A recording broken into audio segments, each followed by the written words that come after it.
Bienvenidos al programa Preguntas y Respuestas.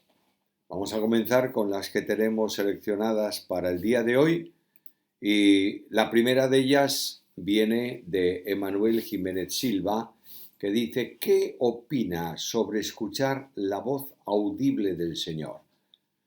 Pero esto ya lo hemos respondido en otro programa y remito a Emanuel a ese programa para que vea la respuesta más amplia. Quiero decirte que no es posible oír hoy audiblemente la voz de Cristo, por cuanto tenemos su voz en la palabra y no hay posibilidad de añadir nada nuevo a la palabra. Cristo responde al creyente por la palabra.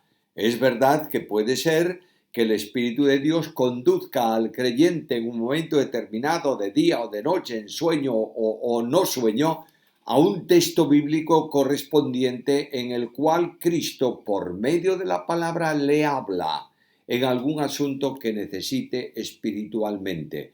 Pero la voz audible del Señor no se escucha hoy.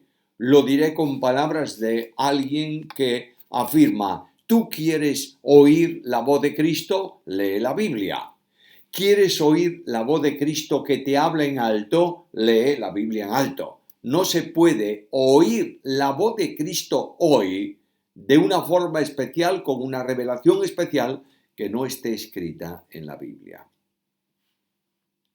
Jonathan Farias: ¿en qué momento de la tribulación son sellados los 144.000 y cuánto durará su ministerio en la gran tribulación? ¿En qué periodo de la gran tribulación comienza la predicación de los dos testigos? Y por último, ¿el ministerio de los 144.000 será local, es decir, en Israel, o mundial, es decir, en todas las naciones?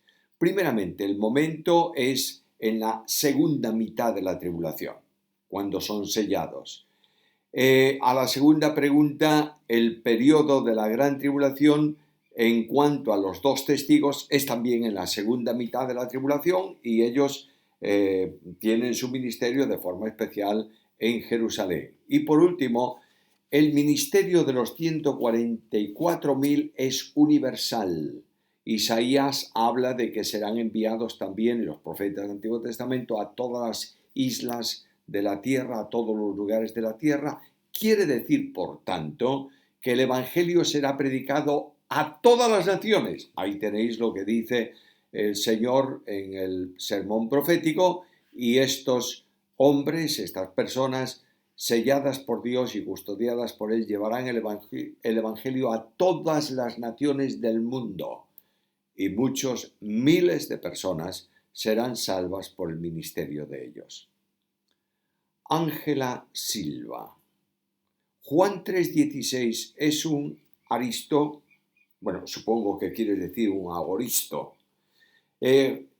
Escucha el texto bíblico: porque de tal manera amó Dios al mundo, lo hizo, pero ese tiempo es una acción del pasado que se va a prolongar también a lo largo del tiempo en cuanto a consecuencias, y quiere decir que efectivamente es un acto pasado. Hay en ese versículo verbos en aoristo y también verbos en presente. Por tanto, la acción de Dios en el pasado continúa perseverando en el presente.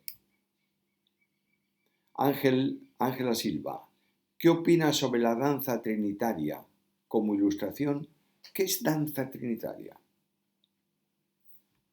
Es la primera vez que escucho una palabra semejante. Por tanto, si puedes mandar otra pregunta diciendo ¿qué es la danza trinitaria?, te podría contestar. Pero quiero decirte que no hay danzas en el Nuevo Testamento que se expresen como manifestación específica de alabanza y glorificación a Dios. Se habla de salmos, himnos, canciones espirituales. Tengamos cuidado con ir introduciendo cosas y decir que esto es una manifestación de aquello cuando la Biblia no lo afirme. Daniel Ergo Música: ¿en qué plataforma se están recibiendo las preguntas? Todos los miércoles me pasa lo mismo.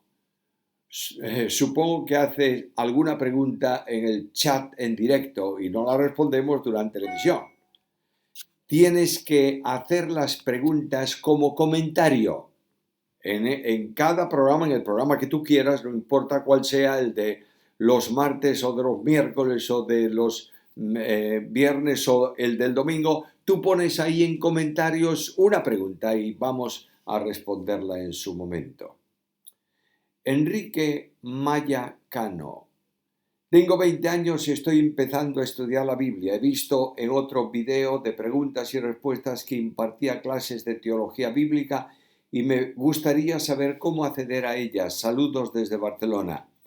Bueno, yo doy clases de teología en algunos institutos bíblicos, no personalmente. Yo no tengo un programa de estudios teológicos, más que los que hay en el canal, que son, como ves, muy sencillos, muy simples, para comunicar Biblia a los que están viendo estos programas. Pero no tengo personalmente nada. Si quieres acceder a un centro de estudio bíblico aquí en España donde yo tenga un ministerio especial, puedes escribir a escriturasonline.net. Joel Blázquez Heredia, ¿podría explicar el término sola escritura? ¿Está de acuerdo con dicho término? Sola escritura es un término acuñado especialmente en la Reforma que indica que la Biblia es la autoridad suprema en materia de fe y conducta porque es la palabra de Dios. No hay otra autoridad en cuanto a norma de vida y también a verdades bíblicas, a doctrina bíblica, más que la Escritura. No hay autoridades humanas ni conjunto de autoridades que puedan añadir algo a lo que está escrito. La fe que creemos y la vida que debemos practicar está registrada en las Escrituras. Por tanto, en dogmática, sola Escritura significa que solo la Biblia tiene autoridad para establecer la vida del creyente y aquello que debe creer. Por tanto, estoy plenamente de acuerdo con esa expresión sola Escritura. Hugo Osuna. ¿Qué consejo desde la Biblia se puede dar a un joven cristiano, por supuesto, que busca esposa? Amigo mío, no hay consejo que dar más que buscar la dirección de Dios, tener en mente una mujer que sea creyente para casarte con ella, que tenga interés por las cosas del Señor y claro está, no esperes que el Señor te la va a poner sentada en tus rodillas. Vete a buscarla, acércate a ella y busca a una mujer conforme a la voluntad de Dios. Jessica Rook. Según Romanos 5:14, todas las personas de Adán a Moisés, a no ser que Dios los llamó en gracia, perecieron a perdición. Cuando entró la ley, ¿se salvaron por gracia al creer en el Dios de la ley? ¿O qué es lo que debían creer para ser salvos? ¿La simiente que había de venir? Eso se predicaba a Israel primero. La única forma de salvarse los hombres desde el principio del pecado hasta el término de la historia humana en cielos nuevos y tierra nueva solo es por gracia mediante la fe. Cuando la ley entró en el mundo, los hombres no se salvan por la práctica de la ley, sino por creer en Dios y por gracia. La gracia representada indudablemente en los sacrificios rituales que se habían establecido en la ley, pero que apuntaban todos ellos a la gracia salvadora del sacrificio único de Jesucristo nuestro Señor. Ellos, los israelitas, no tendrían mucha idea de lo que significa la simiente que había de venir, aunque indudablemente tenían conciencia clara de las promesas que Dios había hecho a Abraham y tenían que creer a Dios en esas promesas. Por tanto, la única forma de salvarse en cualquier momento es por gracia mediante la fe. Y eso se predicaba no demasiado, pero se predicaba en Israel. Prueba de ello es que Nicodemo preguntó al Señor qué tenía que hacer para entrar al reino y el Señor le dijo: tú sabes muy bien como maestro de Israel lo que es el nuevo nacimiento. Silvia Belli considera que hay alguna diferencia entre bautizar solo en el nombre de Jesús, como dicen los unitarios, Hechos 3:28, o bautizar en el nombre del Padre, del Hijo y del Espíritu Santo, Mateo 28:19. No hay ninguna diferencia. Es verdad que hay algunos manuscritos que no tienen esa parte del texto bautizándolos en el nombre del Padre, del Hijo y del Espíritu Santo, pero los padres de la Iglesia, los padres apostólicos lo hacían. La Iglesia primitiva lo hacía. Bautizar en el nombre de Jesús es bautizar en lo que Cristo había enseñado. Y Cristo enseñó contundentemente que hay tres personas en el seno de la deidad. Por tanto, el decir que solamente hay una persona en la deidad y no tres es contradecir abiertamente lo que la palabra de Dios enseña. William Osvaldo Pérez Pérez, ¿en qué parte de la Biblia se dice que Jesús murió a los 33 años? En ninguna. Esa edad aproximada es el cálculo que se hace contando desde la fecha de su nacimiento y teniendo en cuenta que probablemente el nacimiento de Cristo tenga 5 años de desviación, por lo que se llama el calendario juliano, pero más o menos, 5 años adelante o atrás, desde el nacimiento hasta su muerte, vinculándola con la Pascua y con el tiempo de gobernación de Poncio Pilato. Por tanto, entre esas dos fechas, más o menos, hay 33 años, pero no se dice en ningún lado concretamente que Cristo murió a esa edad. Francisco Javier Cerón. Mi pregunta sobre la carta de Judas, ¿quién es el autor? En Matthew Henry, el doctor Lacueva afirma que es el hermano del Señor. Humildemente se presenta como su siervo, pero en Hechos 1:13, ese Judas es el de Santiago, según el texto griego. ¿Por qué no es Tadeo? Bueno, la afirmación general de la autoría de esa carta tiene que ver con el hermano del Señor, mencionado también entre los hermanos de Cristo. Por tanto, desde el principio de la historia de la Iglesia se asigna ese escrito al hermano del Señor y es lo que creemos como autor del mismo. Cristian del Valle, quisiera saber qué pasa con los humanos cuando mueren con respecto a su alma y espíritu. Bien, la parte espiritual del hombre va a su lugar si es salvo a la presencia del Señor y si no es salvo al lugar de separación que concluirá definitivamente en el infierno perpetuo que se menciona al final del libro de Apocalipsis. Luego, la parte espiritual del hombre no va a un lugar extraño, oscuro, en alguna determinada porción del interior de la tierra, sino que va a su destino conforme a su determinación en su vida personal. Iliana 270. Hermano, qué bueno sería que hiciera un estudio de Isaías o Jeremías. Aún no he encontrado ninguno. Gracias, se verá en su momento, pero hay que entender que tanto Isaías como Jeremías exigirían un tiempo muy largo para completar todo ese estudio. Los responsables de los materiales del canal y de la producción del canal tomarán alguna decisión sobre eso y lo comunicaremos en su momento. Raúl Fernández, ¿qué diferencia hay entre los siervos que se mencionan en Isaías 42:1 y siguientes y Isaías 48:19, ya que parecen tan distintos y sin embargo se les llama de la misma manera?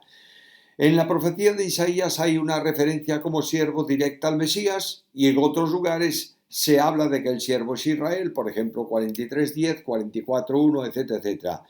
Hay que seleccionar a quién se dirige ese nombre de acuerdo con el entorno textual en que aparece la palabra.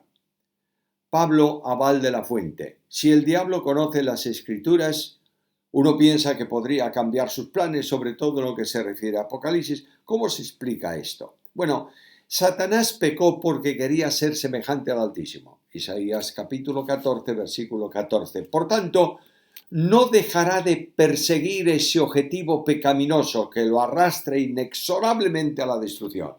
Y en su condición pecaminosa, el pecado de orgullo y de arrogancia de contradecir al Altísimo y de disputar el honor que le corresponde solamente a Dios está en su actuación. Dígalo la Biblia lo que diga, él está por su pecado y por su voluntad perversa, está condenado a llevar a cabo inexorablemente lo que él mismo ha determinado, a pesar de que sabe que la Escritura como palabra de Dios se va a cumplir. Pablo Abal de la Fuente: ¿puede un pastor atrasar el horario del reloj de la Iglesia alegando así que los hermanos se sienten mejor para llegar a tiempo? ¿No sería eso un despropósito en cuanto a la responsabilidad que cada uno tiene de llegar a horario a la reunión? Bueno, hay cuestiones que son realmente sorprendentes. Es la primera vez que yo veo que para justificar la desidia y la falta de puntualidad de una congregación se atrase el horario. Estamos mintiendo y somos unos embusteros si hacemos eso. Lo que hay que enseñar a la congregación es que hay una ética no espiritual, sino natural, moral, social, de respetar a aquellos que vienen a tiempo y de respetar el comienzo de una reunión programada para una determinada hora. Todos tenemos la obligación moral de asistir puntualmente a las reuniones, como asistimos puntualmente al trabajo para evitar algún disgusto en la vida laboral. Luis Gabarre: le escuché una vez decir en el canal que tenía la Biblia de estudio firmada por Charles Ryrie. ¿Sería tan amable de mostrarla y compartir esa hermosa experiencia? Bueno, mi querido hermano Luis, estoy viajando ahora mismo por Argentina y por Uruguay para ministerio. No tengo aquí esa Biblia, traigo la Biblia más pequeñita que encuentro para que no me pese demasiado. Y tengo esa Biblia firmada por Charles Ryrie y libros firmados por Dwight Pentecost y por otros muchos autores que, si tuviese que mostrar todos ellos y contar la historia de la firma autógrafa de cada uno, sería muy grande. Pero en algún momento, cuando esté grabando en el estudio en nuestra iglesia en Vigo, si tengo a mano esa Biblia concretamente, voy a enseñarla para que puedas verla, y voy a enseñar también la firma de Charles Ryrie. Doris Vidal: ¿cómo interpretar a un pastor que no menciona al Señor en sus enseñanzas, da mensajes livianos de la palabra del Señor? Mi estimada Doris, no juzguéis para que no seáis juzgados. Ahora bien, si un pastor no enseña la Biblia, es necesario preguntarle por qué no lo hace. Si un pastor no menciona a Cristo, es necesario preguntarle por qué no lo hace. Y un pastor que no predica la Biblia y no se refiere a Cristo no es digno de ser llamado pastor y no es digno de ejercer el ministerio pastoral en una iglesia. Una persona que predica lo que no es la Biblia debe ser separada del púlpito de la iglesia para que no distraiga la atención de personas y no confunda la fe de algunos. Benito Petrocelli: lamentablemente su libro sobre el Apocalipsis de la editorial CLIE tiene muchos errores ortográficos. Bueno, que un libro tenga algún error ortográfico es posible. Ahora, que tenga muchos ya es más complicado. Me gustaría un ejemplo en donde me citases algunos de los muchos errores ortográficos que están en ese libro. Y vamos a procurar corregirlos en ediciones futuras. Lorenza: en la Biblia encontramos la historia de los escribas y fariseos que querían apedrear a una mujer que había sido sorprendida en adulterio, Juan 8, 2-11. Pero también encontramos que los mismos escribas y fariseos y demás judíos del pueblo debieron llevar al gobierno romano a nuestro Señor Jesucristo porque ellos no podían dar muerte a una persona. ¿Cómo se explica esto? Bueno, muy sencillo. Los romanos habían prohibido que los judíos ejecutaran sentencias capitales, es decir, sentencia de muerte. No querían apedrear a aquella mujer simplemente por misericordia, sino porque no podían hacerlo, porque no les permitían matarla. Solo pretendían saber qué es lo que Jesús decía sobre eso para poder acusarle. Por tanto, ellos no podían sentenciar a la mujer y matarla, como realmente no lo hicieron, y tampoco podían sentenciar a muerte a Jesús, por lo que tuvieron que llevarlo al Poder Judicial Romano para que sentenciasen a muerte. Christian Doncel. ¿En qué consiste la profecía de Gog y Magog? ¿Quién representa a cada uno? Y si es correcto decir que esa profecía se está cumpliendo por la guerra entre Rusia y Ucrania. ¿Qué es lo que se está enseñando actualmente por varios pastores? Bueno, esta pregunta se ha contestado en el programa anterior, pero voy a decir que Gog y Magog son los hijos de Jafet. Génesis capítulo 10, versículo 2. Luego se cita más adelante en Primero de Crónicas 5:4 como los hijos de Joel.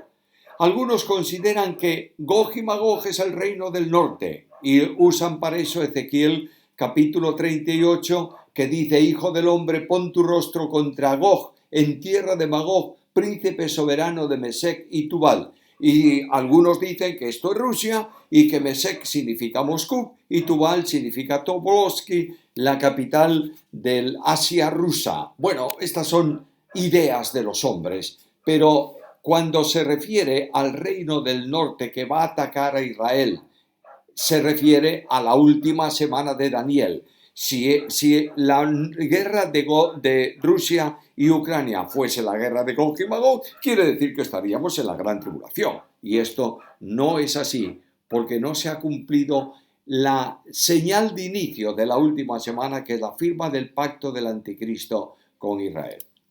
Jairo Andrés Orjuela Albarracín. Hermano Cristian, Dios le bendiga. Usted es un participante activo en este programa. Sin embargo, es mi percepción personal que muchas de sus preguntas usted ya tiene una opinión y criterio formado. Algunas de ellas buscan, me parece, no aprender, sino atacar algunas creencias y prácticas secundarias en las que no está de acuerdo. Preguntar por aprender o que el pastor Samuel apruebe su punto de vista. Procuremos la unidad y defender la verdad en el amor y con gracia. Saludos. Bueno, amigo mío, todos tienen derecho a preguntar y nosotros tenemos el privilegio de responder. Por tanto, yo tengo la seguridad de que Cristian está haciendo preguntas que le preocupan y que por esas preguntas pueden aprender en la respuesta muchos de los que están en el programa. Ahora, esto ha generado una serie de dimes y diretes, es decir, de respuestas a las preguntas de uno o al comentario del otro, y Christian Doncel responde a esta sugerencia del hermano que he mencionado antes y le dice: Jairo Andrés Orejuela, buen día, mi deseo es aprender, no dividir. Lo que pregunto es por qué hay dos puntos de vista y pregunto al pastor Samuel para saber entre las dos posturas cuál es la correcta, sin dividir ni criticar a nadie, solo por aprender y aclarar las dudas. Bendiciones. Ya ves, el hermano que ha sugerido que pregunta por preguntar, ya ves la respuesta. Por tanto, no hay polémica posible. Los hermanos preguntan y pregunten. Sentimos mucha alegría y mucha gratitud porque nos pregunten y vamos a seguir contestando con todo cariño. Y claro está, a esta respuesta hay otra respuesta, otra vez de Jairo Andrés, que le dice: Cristian Doncel, gracias por tu amable respuesta, hermano Cristian. Me alegra que desees seguir creciendo en el conocimiento de la palabra del Señor. Por lo demás, le dejo este texto, así que sigamos lo que contribuye a la paz y a la mutua edificación. Bendiciones y un saludo en Cristo. Es la respuesta de Jairo Andrés y todo arreglado. Ya hemos quedado amigos, no hay discusiones. Quiero pedirle a Jairo Andrés que siga preguntando cuando quiera y quiero pedirle a Christian Doncel que siga haciendo sus preguntas. Todo esto es de mucha bendición y de mucho estímulo para nosotros dentro del canal. Javi Mejía. Ahora están diciendo que Jesús pertenecía a los esenios y que era un místico. Bueno, y muchas cosas, ya que por los escritos del Mar Muerto dan esa clase de señal. ¿Qué opina? ¿Qué voy a opinar? ¿Qué voy a opinar de semejante posición? ¿Cómo puedo opinar yo nada de una tontería semejante? ¿Cómo es posible que alguien pretenda que Jesús era de la secta de los esenios y que se base para afirmar tal cosa en los escritos del Mar Muerto? Lo que yo creo es lo que dice la Biblia, y la Biblia es clara. Jesús no es un místico. Jesús es el Verbo de Dios encarnado, manifestación y revelación suprema de Dios. Jesús es Dios manifestado en carne.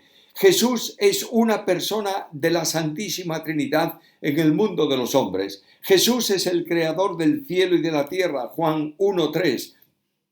Satanás va a procurar que los hombres no crean en la realidad divino-humana del Hijo de Dios. Allá ellos con sus problemas. Oraremos para que esta mentira no se extienda y no crea nadie, por favor, a sugerencias de senios, ni de místicos, ni de historias. Cristo Jesús, nuestro adorable Señor y Salvador, es el Hijo eterno del Padre eterno en la unidad trinitaria junto con el Espíritu Santo. Cuando le consulté sobre las visiones del Apocalipsis, el sentido era para saber si las visiones eran una representación visual o una visión de la realidad anticipada. Es decir, en las visiones no aparecen tanques de guerra, sino caballos. Bueno, la profecía bíblica se describe con palabras entendibles o inteligibles para los lectores de su tiempo. Si en la profecía bíblica se hubiese hablado, por ejemplo, estoy poniendo un ejemplo de América, pues los lectores, ¿qué sabían de América?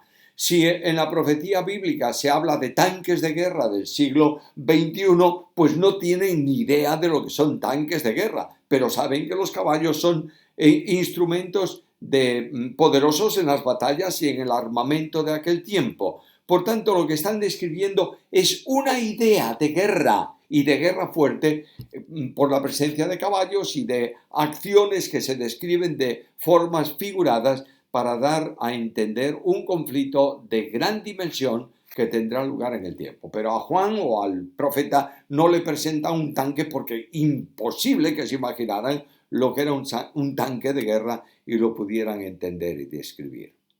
Antonio Fernández Heredia, ¿la mujer es también hecha imagen de Dios, de acuerdo con Génesis 1, 26, 27, o solo el varón? Porque tengo entendido que fue tomada de la mujer, o la mujer tomada del varón. Bueno, el hombre, en realidad la humanidad es hecha a imagen de Dios y se le llama Adán, que es además de el nombre de la humanidad, es también el elemento primario de la humanidad en la creación de Dios, que es el varón.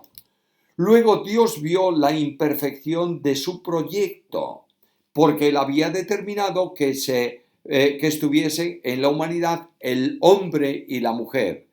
Por tanto, Dios crea a la mujer, que al tomarla de Adán, elemento creado a la imagen de Dios, ella también tiene la imagen de Dios. Luego Dios tomó del varón a la mujer y lleva esta imagen que el varón había tenido. Tengamos mucho cuidado, por favor, con ciertas propuestas asentadas en el pensamiento del hombre llamado Teilhard de Chardin sobre la idea de persona colectiva, que es una herejía y que descansa en una interpretación equivocada de Génesis capítulo 5, versículo 2, en donde se lee: el día que Dios hizo al hombre, a semejanza de Dios lo hizo. Varón y hembra los creó y los bendijo y llamó el nombre de ellos Adán en el día que fueron creados. Notad esto, por favor. Hay un plural, varón y hembra, creados por Dios, a la imagen de Dios. Luego la mujer lleva la imagen de Dios. Y estos dos elementos, varón y hembra, les llama Adán en el sentido de elemento conjunto que determina lo que es la raza humana, llamándole así, con el nombre del varón, que podía hacerse perfectamente en el entorno semántico de entonces. No hay persona colectiva que Dios desglosó, hizo un elemento que era varón y hembra, mujer y hombre juntos y luego los desdobló y creó. Esto es herejía bíblica absoluta, condenada por la Iglesia y condenado por la Biblia. Mucho cuidado con el teyardismo. Y con esto llegamos al final de nuestra pregunta. Perdonadme cuando a veces soy un poco enfático en expresión, pero quiero hacerlo para que prestéis buena atención a lo que estoy diciendo en respuesta a estas preguntas. Vamos a tener preguntas el próximo miércoles, si el Señor lo permite, porque ya hay una colección y así sucesivamente. Podéis formularla. Algunos preguntan ¿dónde? Pues en los comentarios. Tú estás escuchando un tema, ahí en el comentario donde puedes entrar, escribes el comentario y formulas la pregunta y hay un equipo que está seleccionándolas y las vamos a ir respondiendo semana a semana. Necesitamos que oréis por nosotros.